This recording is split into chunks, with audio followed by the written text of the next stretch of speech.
hakurya mu Rwanda baradukanya abahutu n'abatutsi baricana mu 59 abatutsi bahunze bahungira i Burundi ubwo nyene ikibazo c'abahutu n'abatutsi kiba kiravyutse ngaha muri iki gihugu cacu. Reka nanyire mbasuze ndanabifuriza umugoroba mwiza cane abanyonyi biganiro vyacu batwumviriza muri kono kanya kuri uno mugoroba aho kuri wa kabiri igenekerezo rya 18 ukwezi kwa gatatu 2025 ikaze kuri mwebwe mwese turabera hamwe ibikomeje kugenda biravugwa canke se amakuru akomeje kugenda aradusumira muri uno mwanya. Hakomeje kuvugwa amakuru menshi cyane nga muri kino gihugu cacu ciza c'u Burundi, ariko turaza kwibanda ku bikomeje kuvugwa mu mutekano, politique, diplomasi ndetse n'ibindi bigiye bitandukanye. Tukibanda ku bivugwa mu Burundi mu karere k'ibiyaga binini ndetse no hirya no hino mw'isi, na cyane cyane nyine ibiherereye muri icyo gisata nama ndabamenyesha cyangwa se nama ndiyo ndababwira. Umukuru w'igihugu c'u Burundi yongeye gutungura isi yose, yongeye gutungura abatari bakeya nyine mu nyuma y'amajambo yamajije kugenda aratangaza. Ngira ngo mu misi mike iheze nibwo rero yaragaragaye na cyane cyane mw'ishengero hari ku munsi w'Imana nyine aca araganiriza n'abakristo cyangwa se n'abayoboke bo muri iyo shengero. Amakuru avuga yuko Evariste Ndayishimiye yaribukije abanyagihugu b'Abarundi ibigendanye n'indongozi nyazo ko zitagira ubwoko ntizigira umugambwe ndetse n'ibindi bigendanye n'akarangamutima ko gukunda igihugu nga muri kino gihugu cacu ciza c'u Burundi. Evariste Ndayishimiye rero yongeye gutungurwa n'amajambo yongeye gushigwa ahabona mu nyuma y'ibyo rero bari bamaze iminsi baratangaza mu Burundi bivanye no kuba barifuza kugirana imigenderanire myiza n'igihugu c'abanyi c'u Rwanda. Perezida Evariste Ndayishimiye yongeye kumvikana aravuga amajambo akomeye cyane mu nyuma y'ibibazo biremereye cyane, ariko kandi ibi biriko biravugwa mu nyuma y'uko ku ruhande rw'u Burundi ndetse n'igihugu c'abanyi c'u Rwanda haherutse kubera rero nyine ibigendanye ibiganiro bigendanye na diplomasi ukumva zo kugira ngo bugurure cyangwa se banakureho ibigendanye nyine cyane cyane kugira ngo banakuraho ibigendanye no kugara imipaka yaribonekeje hagati yo ku ruhande rw'u Burundi. Perezida Evariste Ndayishimiye araremesha abarundi ko rero Uburundi burinzwe n'ingabo nyinshi cyane iziboneka n'izitaboneka, nawe hari abiregwa rero bayahagiza ingabo z'u Rwanda ngo zirakomeye ariko ngo nuko badafise Imana gwibereke ingabo z'u Burundi uko zoba zingana cange uburyo zoba zikomeyemo. Ibi bibaye mu gihe abatari bakeya rero bakomeza kugenda bashimangira ndetse bakanerekana uburyo rero nyine Evariste Ndayishimiye ari umwe mu bantu kugeza uno mwanya bama bagenda barisubiraho canga se baragenda bava ku bintu baba bariyemeje nkuko bikomeza kugenda bigaragara. Hari bamwe rero batajya umunwa mu kugaragaza ko Evariste Ndayishimiye ari umwe mu bategetsi badakwiriye kuba bo kwizegwa mu nyuma y'uko bimaze kugenda bigaragara canga bimaze kugenda biboneka yuko ibigendanye n'amajambo atangaza kugira ngo ashire mu ngiro ari ibintu bikomakomeye cyane ndetse bitapfa no kuba byoshoboka cange ngo bipfe kuba byokunda.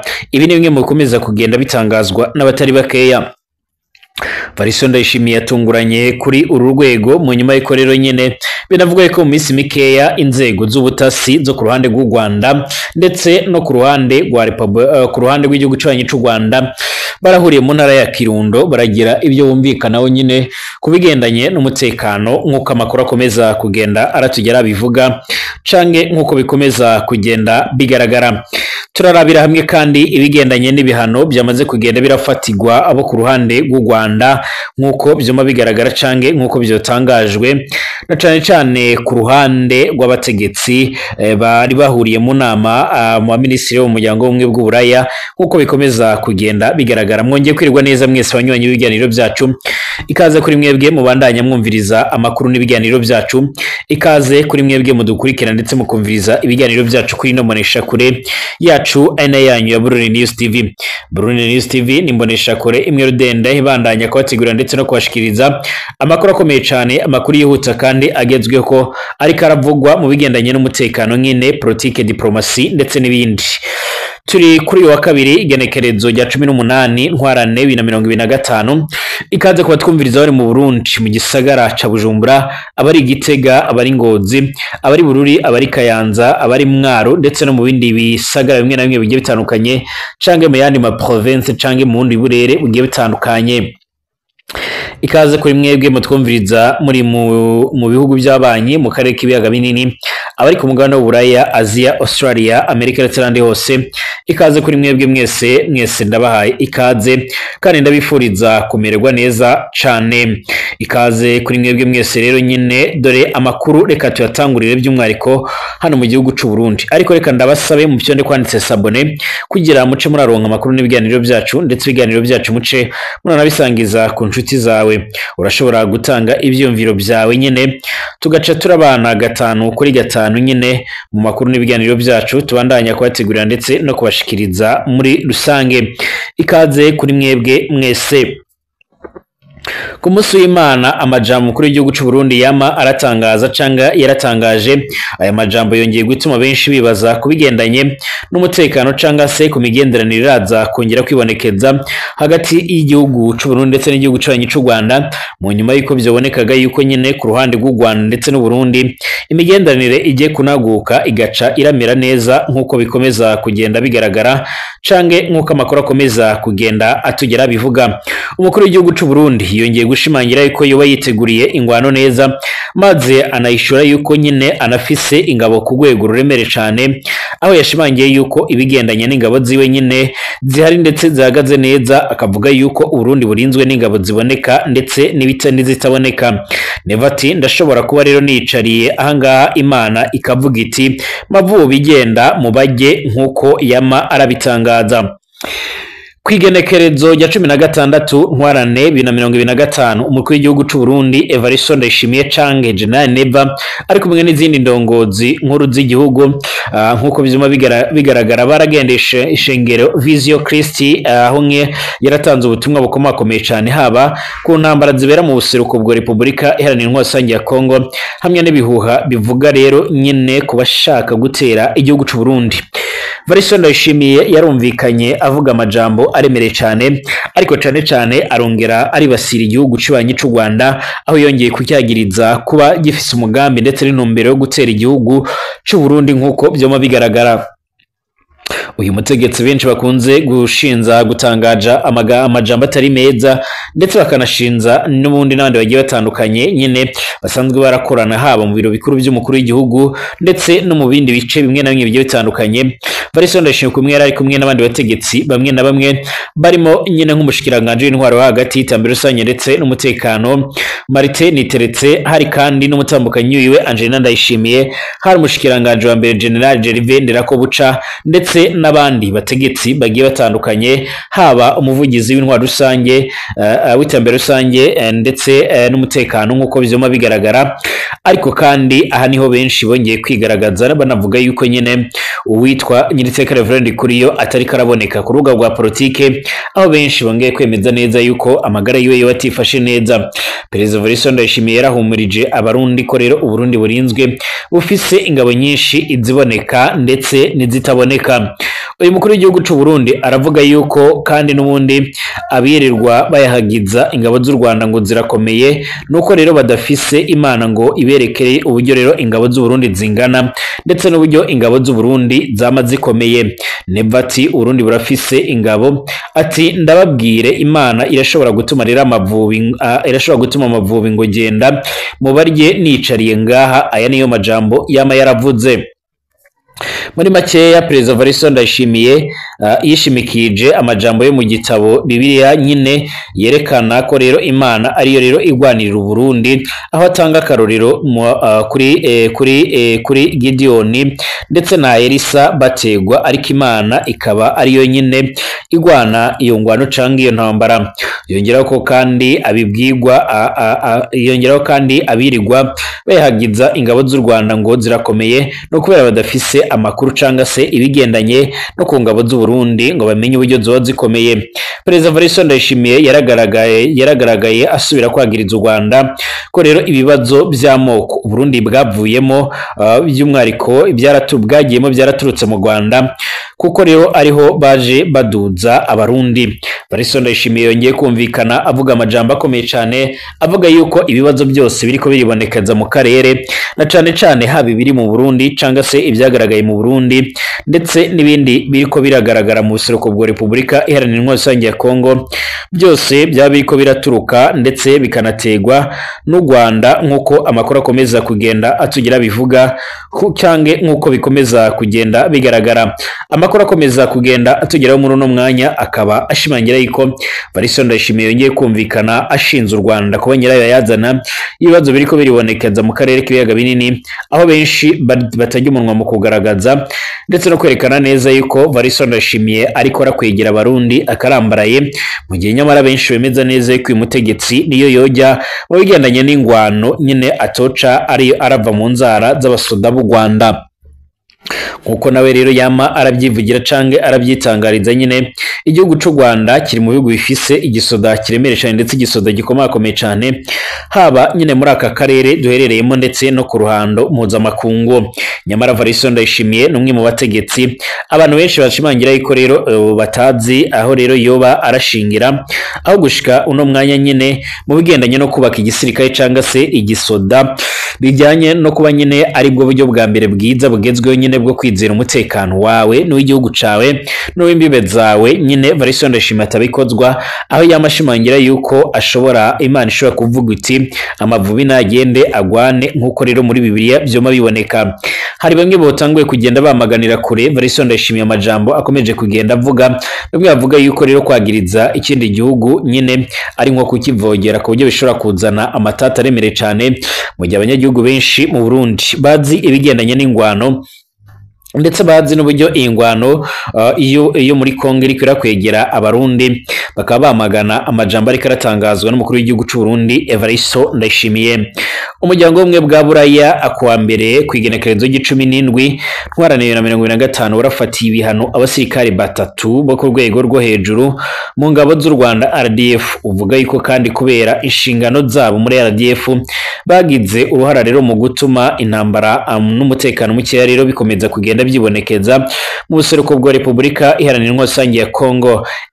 Ivuga yuko nyine ko babujijwe gukora ingendo mu bihugu bigize ubumwe bw'Uburaya ndetse n'imitungo yabo nyine iri muri ibyo bihugu ikaba igomba guhita irafatirwa. Abo ni General Major Ruki Karusisi, General Major Eugene Nkubito ndetse na Brigadier General Pascal Muhizi ne bamwe mu magenerali bashika muri batatu mu ngabo z'u Rwanda RDF barabashije kuba bofatirwa ibihano mu nama yarabaye ku munsi w'ejo nyine irabera i Belgique i Bruxelles mu gihugu c'Ububirigi kuko bikomeza kugenda bigaragara.